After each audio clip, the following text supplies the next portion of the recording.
வணக்கம் குட்டீஸ். இன்னைக்கு நம்ம காட்டுல ஒரு பெரிய ஆபத்து. நம்ம யானை மாமா ஒரு ஆழமான சேற்றுக்குழியில தவறி விழுந்துட்டாரு. பாவம், அவரால மேல வர முடியாம தவிக்கிறாரு. அப்பதான் அங்க நம்ம குட்டி சூப்பர் ஹீரோ அந்தி ஓடி வந்தான். பயப்படாதீங்க யானை மாமா, நான் உங்களை காப்பாத்துறேன்னு சொல்றான். நிலா பயத்தோட பாக்குறா. அந்தி, உன்னால எப்படி இவ்வளவு பெரிய யானை மாமாவை தூக்க முடியும்னு கேக்குறா. அதுக்கு அந்தி சொன்னா, என்கிட்ட சூப்பர் பவர் இருக்கு அப்படின்னு சொல்லிக்கிட்டே தன்னுடைய 2 கைகளையும் மெதுவா உயர்த்துறான். அவனோட கைகள்ல இருந்து நீல நிற மேஜிக் வெளிச்சம் வருது. அந்தியோட சூப்பர் பவர் இப்போ வேலை செய்ய ஆரம்பிக்குது. குழியில இருந்த பெரிய பாறைகள் எல்லாம் காத்துல மிதக்குது.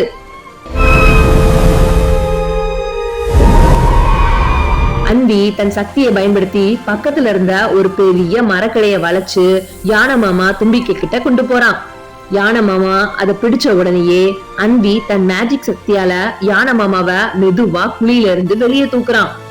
வாவ், அந்தி சூப்பர்ல.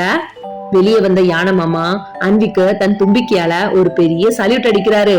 நன்றி அந்தி, உன் சக்திய மத்தவங்களுக்கு உதவ பயன்படுத்துறது ரொம்ப பெரிய விஷயம் அப்படின்னு பாராட்டினாரு. மங்கி குட்டியும் டிராகனும் அந்திய தூக்கி வச்சு கொண்டாடுறாங்க. பாத்தீங்களா குட்டீஸ், நம்ம கிட்ட என்ன திறமை இருந்தாலும் அத மத்தவங்களுக்கு உதவி செய்ய பயன்படுத்தணும். அதுதான் உண்மையான ஹீரோ. சரி, இன்னைக்கான கேள்வி என்னன்னா, அந்தியோட கைகள்ல இருந்து என்ன நேரத்துல மேஜிக் வெளிச்சம் வந்துச்சு? தெரிஞ்சா கமெண்ட்ல சொல்லுங்க. பாய் குட்டீஸ். Thank you, Anvi. You're welcome.